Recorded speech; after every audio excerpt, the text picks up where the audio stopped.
నమస్కారం. Welcome to our YouTube channel అనగనగా ఓ కథ. మంచి కథలు వినడానికి మా ఛానల్ని తప్పకుండా సబ్స్క్రైబ్ చేయండి. అలాగే మీ ఫ్రెండ్స్ అండ్ ఫ్యామిలీకి షేర్ చేయండి. ఇవాల్టి మన చందమామ కథ పేరు మాంత్రికుల దీవి. ఈ కథ చాలా సరదాగా చిత్రాలు చాలా జరుగుతూ ఎక్సైటింగ్గా ఉంటుంది. తప్పకుండా వినండి. ఇంకా కథలోకి వెళ్తే, ఒకానొకప్పుడు తూర్పు తీరాన ఒక గ్రామంలో కేశవుడు అనే పేద యువకుడు ఉండేవాడు. వాడు దీపాంతరాలకు వెళ్ళి డబ్బు సంపాదించుకుందామనుకుని ఒక వర్తకపు ఓడలో బయలుదేరాడు. ఆ ఓడ సముద్రం మీద కొద్ది రోజులు ప్రయాణం చేశాక ఒక భయంకరమైన ఉప్పెన వచ్చింది. దానితో ఓడ మునిగిపోయింది. మిగిలిన ప్రయాణికులు ఏమయ్యారో తెలియలేదు. కేశవుణ్ణి మాత్రం ఉప్పెన కెరటాలు ఒక దీవి మీదకి తెచ్చిపడేశాయి. ఆ దీవిలో ఒక మనిషి కానీ, ఒక పక్షి కానీ, ఒక్క జంతువు కానీ లేవు. ఎక్కడ చూసినా కొబ్బరి చెట్లున్నాయి. వాటి నిండా కాయలున్నాయి. ఆ కాయలు కోసుకుని తిని పొట్టపోసుకోవడం తప్ప కేశవుడికి ఇంకో మార్గం కనిపించలేదు. అందుచేత వాడు ఒక కొబ్బరి చెట్టు ఎక్కాడు. అప్పుడు వాడికొక అద్భుతం కనపడింది. ఒక పెద్ద అడవి పంది గాలిలో తేలుతూ ఆ దీవికేసే వస్తున్నది. కేశవుడు తన కళ్ళను తానే నమ్మలేకపోయాడు. ఆ పందికి రెక్కలన్నా లేవు. అది గాలిలో తేలుతూ వచ్చి దీవి మీద వాలి ఎండపొడలో పడుకుని పెద్దగా గురక పెడుతూ నిద్రపోసాగింది. కేశవుడు చెట్టు నుంచి దిగొచ్చి ఆ పందిని పరీక్షగా చూశాడు. అది మామూలు పందిలాగే ఉన్నది, కానీ దాని నోట్లో బలమైన కోరలున్నాయి. ఆ పంది పక్కనే చాలా పెద్ద వజ్రం ఒకటి ఉన్నది. ఆ వజ్రాన్ని ఆ పందే నోట కరుచుకుని తెచ్చి ఉండాలి. కేశవుడు ఆ వజ్రాన్ని ఎత్తి పరీక్షించాడు. అంత పెద్ద వజ్రాన్ని వాడెన్నడూ చూడలేదు. ఈ దీవి నుంచి వెళ్ళిపోగలిగితే నా దరిద్రం తీరటానికి ఈ వజ్రం చాలు అనుకున్నాడు కేశవుడు. అంతలో ఆ పంది గురక పెట్టడం మాని నిద్రలేచే లక్షణాలు ప్రదర్శించింది. అయ్యో, ఈ పంది నన్ను చంపేస్తుంది కాబోలు. చెట్టు మీదనే ఉండిపోతే ఎంత బావుండేది అనుకున్నాడు వాడు. ఈ మాట మనసులో అనుకోవడమే తడవుగా కేశవుడు గాలిలో లేచి కొబ్బరి చెట్టు మట్టల మధ్య వాలాడు. ఈ వజ్రంలో ఏదో మహిమున్నది. ఇది పట్టుకుని ఏది కోరుకుంటే అది జరుగుతుందిలా ఉంది.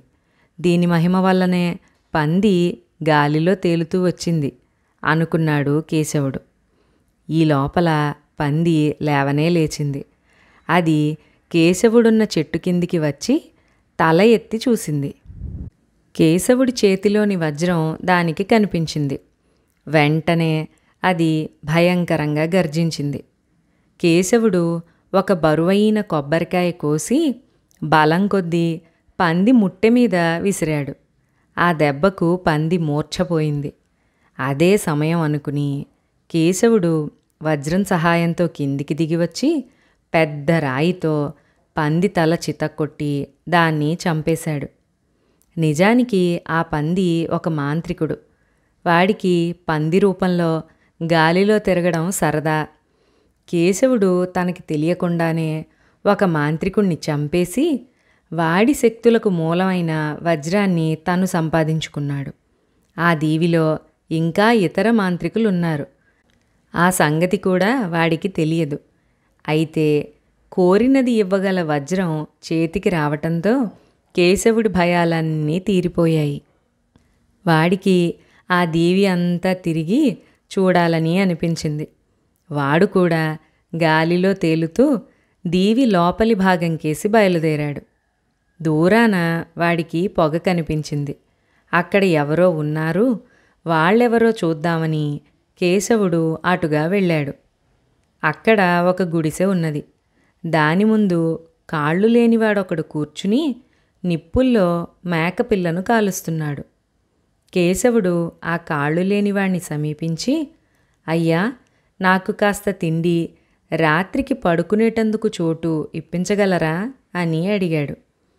నాకున్న దానిలోనే నువ్వు తిను అంటూ కాళ్ళు లేనివాడు తాను కాల్చుకున్న మేకపిల్లలో కేశవుడికి కొంత భాగం పెట్టాడు.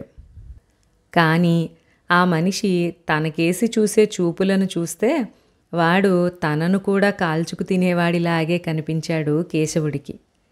తిండి తినటం అయ్యాక ఆ మనిషి కేశవుణ్ణి నువ్విక్కడికి ఎలా వచ్చావు అని అడిగాడు. కేశవుడు తన కథంతా చెప్పి తన చేతిలో ఉన్న వజ్రాన్ని చూపించాడు. కాళ్ళు లేనివాణ్ణి, కదలలేకుండా ఉన్నాను. నాకా వజ్రం ఇచ్చావంటే నేను నీకు మహిమగల గొడ్డలి ఒకటి ఇస్తాను. దాని పిడి మీద కొట్టి నిప్పు చెయ్యి అంటే అది వెళ్ళి కట్టెలు కొట్టి తెచ్చి నిప్పు చేస్తుంది. దాని తల మీద కొట్టి తల తీయి అంటే ఎదుటి ప్రాణి తల తీస్తుంది అన్నాడు కాళ్ళు లేని మాంత్రికుడు. సరే, మారకం నాకిష్టమే అని కేశవుడు తన వజ్రాన్ని ఒక చేత్తో ఇస్తూ రెండో చేత్తో గొడ్డలి తీసుకున్నాడు. వెంటనే వాడు గొడ్డలి తల మీద కొట్టి తల తీయి అన్నాడు. మరుక్షణం ఆ గొడ్డలి కాళ్ళు లేనివాడి తల నరికేసింది. కేశవుడు జాగ్రత్త పడటం మేలే అయ్యింది. లేకపోతే ఆ కాళ్ళు లేని మాంత్రికుడు వజ్రం సహాయంతో వాణ్ణి మంటల్లో వేసి ఉండేవాడే. మరొక మాంత్రికుణ్ణి చంపడమే కాకుండా వజ్రంతో బాటు గొడ్డలి కూడా సంపాదించి కేశవుడు సూర్యాస్తమానం అయ్యేసరికి మరొక గుడిసె దగ్గరకు వచ్చాడు. దాని బయట చేతులు లేనివాడొకడు కూర్చుని ఉన్నాడు. వాడి పక్కన ఒక చిన్న అరుగు, దానిమీద ఒక చట్టి ఉన్నాయి. ఈ చేతులు లేనివాడు తనను సమీపిస్తోన్న కేశవుణ్ణి చూసి కంగారు పడుతూ గడ్డంతో చట్టిని పక్కకు తోశాడు. ఆ చట్టిలో ఉన్న పాలు కిందికి దొర్లి మహాప్రవాహమై కేశవుడికేసి పారసాగాయి. అంతకంతకు అది ఒక పెద్ద వరదలాగా అయ్యి చేతులు లేనివాడి గుడిసె చుట్టూ ఉన్న చోటును ముంచసాగింది. మామూలుగా అయితే కేశవుడు ఆ ప్రవాహంలో మునిగిపోవలసిన వాడే. కానీ వజ్రం సహాయంతో వాడు గాలిలోకి లేచి చేతులు లేనివాడి పక్కన వాలాడు. చేతులు లేనివాడు ఆశ్చర్యంతో ఇదేం విద్య అన్నాడు.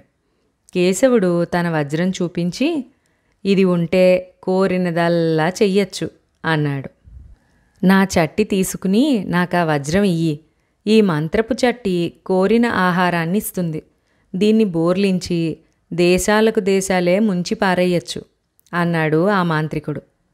కేశవుడు తన వజ్రాన్ని వాడికిచ్చి చట్టి చేతుల్లోకి తీసుకుంటూ గొడ్డలి తల మీద కొట్టి తల తీయి అన్నాడు. మరుక్షణం చేతులు లేనివాడి తల పడిపోయింది. కేశవుడికి వజ్రము గొడ్డలితో బాటు ఇప్పుడు చట్టి కూడా వచ్చింది. ఆ రాత్రికి వాడు చేతులు లేనివాడి గుడిసెలోనే పడుకుని మర్నాడు లేచి రోజల్లా తిరిగి సాయంకాలానికి ఒక అరణ్యాన్ని సమీపించాడు. ఆ అరణ్యంలో నుంచి తప్పెట చప్పుడు భయంకరంగా వినిపిస్తోన్నది. అరణ్యంలోని ఏనుగులు, సింహాలు, పులులు, ఇతర మృగాలు ఆ ధ్వని విని బెదిరిపోయి మందలు మందలుగా పారిపోతున్నాయి. ఆ చప్పుడు కొంతసేపటికి ఆగిపోయింది. కేశవుడు ఆ దిక్కుగానే వెళ్ళాడు. చెట్ల మధ్య ఖాళీ స్థలంలో ఒక రాక్షసాకారుడు కూర్చుని ఉన్నాడు. వాడి ముందు డోలు లాంటిది ఉన్నది. వాడు కేశవుణ్ణి చూస్తూనే ఏయ్ భోజనానికి రా అని పిలిచాడు. అలాగే అంటూ కేశవుడు ఆ రాక్షసుడికి సాధ్యమైనంత దూరంగా చతికిలపడ్డాడు. రాక్షసుడు కేశవుడికి మాంసం కూర ఇవ్వబోయాడు. అది నరమాంసమని కేశవుడికి అనుమానం కలిగింది. నేను శాకాహారిని, మాంసం తినను అంటూ వాడు తన చట్టి నుంచి ఆహారం తినసాగాడు. అదేమి చట్టి అని రాక్షసుడు అడిగాడు. ఈ చట్టిలో ఏ ఆహారం కావాలంటే అది దొరుకుతుంది అన్నాడు కేశవుడు. ఆ చట్టి నాకిచ్చి నా డోలు తీసుకో. ఇది మంత్రపు డోలు. దీన్ని ఒక పక్క వాయిస్తే ఎలాంటి ప్రాణులైనా భయపడి పారిపోతాయి. అలాగే రెండో పక్క వాయిస్తే అంతులేని సైన్యం పుట్టుకొచ్చి నిన్ను రక్షిస్తుంది అన్నాడు రాక్షసుడు. సరే అంటూ కేశవుడు రాక్షసుడికి చట్టి ఇచ్చి డోలు తీసుకుని తన గొడ్డలితో రాక్షసుడి తల కూడా నరికేశాడు. వజ్రము, గొడ్డలి, చట్టి, డోలు సంపాదించిన కేశవుడు చాలా దేశాలు తిరిగి ఒక రాజ్యం చేరాడు. ఆ దేశపు రాజు ఒట్టి పాపాత్ముడు. అతను తన ప్రజలనే దోచుకుంటూ చంపేవాడు. దేశానికి కొత్తవాడు ఎవ్వరొచ్చినా పట్టి తెప్పించేవాడు. కేశవుడు ఆ దేశంలో అడుగు పెట్టగానే 12 మంది భటులు అతన్ని పట్టుకోవడానికి వచ్చారు. కేశవుడు డోలు ఒక పక్క వాయించేసరికి వాళ్ళు బెదిరి పారిపోయారు. ఇది తెలిసి రాజు కేశవుడిపైకి మరింతమంది సైనికులను పంపాడు. కేశవుడు మళ్ళీ డోలు వాయించి వాళ్ళని కూడా పారదోలాడు. ఈసారి రాజు తన సైన్యాన్ని మొత్తంగా పంపాడు. కేశవుడు తన చట్టి బోర్లించి వరదలు పుట్టించాడు. సైన్యం అంతా ఆ వరదలో పడి కొట్టుకుపోయింది. రాజు పూర్తిగా ఒంటరిగాడైపోయాడు. కేశవుడు రాజున్న చోటికి వెళ్ళి తన గొడ్డలి తలను తట్టి తల తీయి అన్నాడు. దాంతో రాజు తల ఎగిరిపోయింది. ప్రజలు ఎంతగానో సంతోషించి కేశవుడికి రాజ్యాభిషేకం చేశారు.